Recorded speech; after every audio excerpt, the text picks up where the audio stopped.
Let's go to the next segment here. Lowe's Home Team Help. Okay, it's time for Lowe's Home Team Help presented by Lowe's because somebody went home today.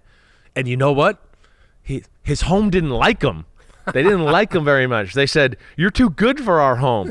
You didn't want our money. You wanted more money in Atlanta. And that is the Vikings defeating the Atlanta Falcons in big-time fashion, 42-21, right? I mean, Sam Darnold's supposed to be the guy that's just a Band-Aid. Yep. You're just a Band-Aid holding it over for J.J. McCarthy. Damn, he was a little motivated today. He wanted to shove it up where the sun don't shine on Kirk Cousins and company, and he did that.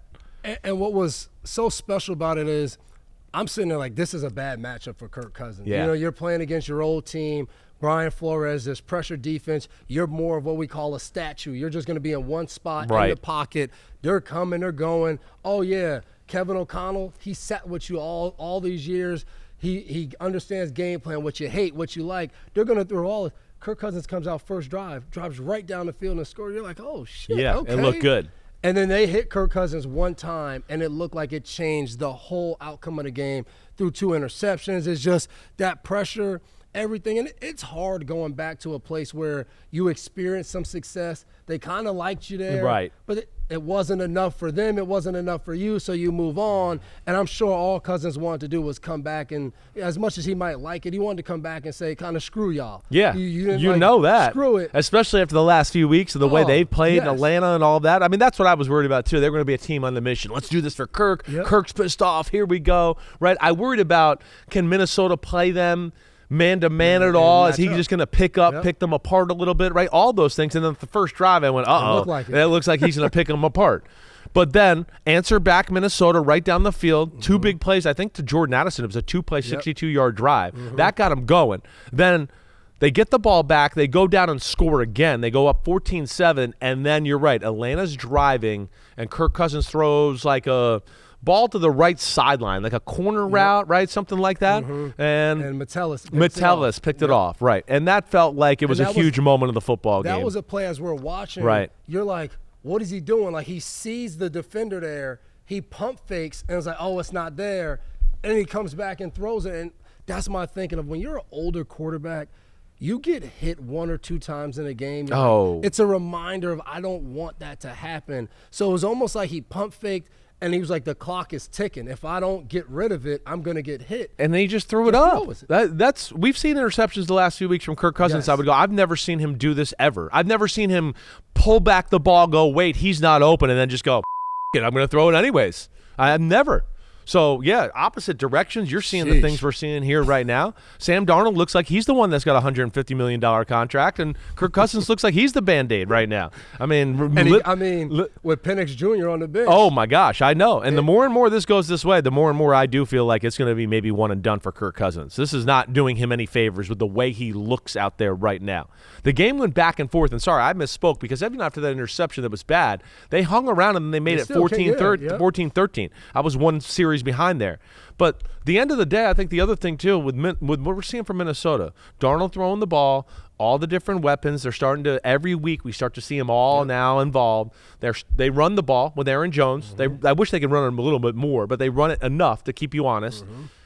And with that formula and that, I just don't, Atlanta's D scared. There's just not enough talent on Atlanta's D. I think that's what bothers me, and I think Atlanta's got some issues here going down the stretch where I don't really believe in them in general. And one of the tough things for Atlanta was you brought in some veterans and Justin Simmons and Matthew Judon to really kind of be the difference makers on this team, right? The extra safety to go along with Jesse Bates to complete the secondary. And then my guy Judon comes from New England to be like that pass rusher. And it just hasn't worked out. Those 2 guys haven't been able to have the impact for this team. And it kind of shows up. Like they were meant to do that for this defense. And because that's not happening, the defense struggles. They don't make the plays that they need to make. It's not like they get off the field. And I think that's been a huge struggle for them. And I think any team that does that, when you have whatever money left and you make those moves of like, this takes us over the top and it doesn't work out, it's hard to overcome deflating. that. It's deflating. It is. You were expecting something that you could change your style of football play, and they can't change it at all. Yeah, there's not enough playmakers on the defensive side, whether they want to rush the passer, stop the run, whatever. There's just not enough blue-chip stars in the front 7. The secondary, I think you can kind of say in the same way. There's A.J. Terrell and Bates, right? But that's it. I mean, it ends right there. Yeah. And then you go on the offensive side, and this is one thing I'll say was encouraging for Atlanta today. It was the fact that they found some ways to make some explosive plays, because that's been my problem with them. It's like, how many times can we go 12 plays, 70 yards, and Kirk Cousins is just going to surgically pick you apart? Something bad's going to happen eventually. Today they did make some big plays. I know it didn't amount to a whole lot on the scoreboard, but they did that. That's encouraging. Mooney down the field, we saw that a number of times. Rodney McLeod, all that. But I think ultimately the Vikings, what they're doing, you've always said it. We both know we're big fans of B-Flow. The D, they're creative. They do everything. They can stop the run, right? We worry about them playing man-to-man defense. I think that's the issue. They can't do it, right? Just plain old. But where are you feeling with them right now, right? Because I know I've disrespected them for the majority of the year. Like, they're good, but they're only going to win a playoff game maybe, and then they'll be out in the divisional. And there's a part of me, the way Sam's playing right now, I'm starting to go, they're going to be dangerous. I see what you're saying, I think, because when we look at the NFC, like, we see Detroit, we see Philadelphia, we see – I think most people see Green Bay. I do. Like a lot of it has to do with the quarterback. Yeah. Like, when you look at those other guys, you're like, even when they don't look great, I still rather bet my money on those guys than Sam Darnold in the playoffs. That's what's tough. But I think Minnesota – because I think what they've now created is, I think Sam Darnold has gotten more comfortable of saying, I don't need to throw every ball to Justin Jefferson. He's a type of receiver from being down there interviewing him, seeing the other guys. He's okay if other people do well. Right, and the team's doing good and all that. He right. wants to win. And I think Darnold has gotten to these other guys better. And I think their defense they're not as shut down as we thought, but they're a very good complement to what they do on offense. They're going to get the key turnover. They're going to get the key third down stop. They're not going to get all of these stops. You're going to be able to make some plays because they can't play man-to-man. I don't think they cover that well. But Flo is going to design some different things, and he's going to catch you a couple times. That's right. One time's going to be an interception. Yeah, hopefully another strip sack, something like that. Exactly. Right. And I think that can be what gets them by. Their tough thing is when you go against Philly or Detroit or one of those teams, they're going to do that too, and they're going to put up some points so they can go blow for blow with you. Yeah. I'm excited about the Vikings, their potential. I like the Vikings more than Green Bay. I do, and I know I got bashed a couple weeks. I said it on Sunday on Football Night I don't think you're crazy to think that, but I just think you trust Minnesota more right now. You become who you are, what you continue to put out there. Right. And I think the way Green Bay is playing, they're trying to protect themselves from Jordan Love. 100 right now. Which to me doesn't pan out for when you need him to be that guy in big moments. It does feel like they're protecting him right now, right? Yep. That's what it feels like. They're afraid of what he's going to do, so they want to unleash him.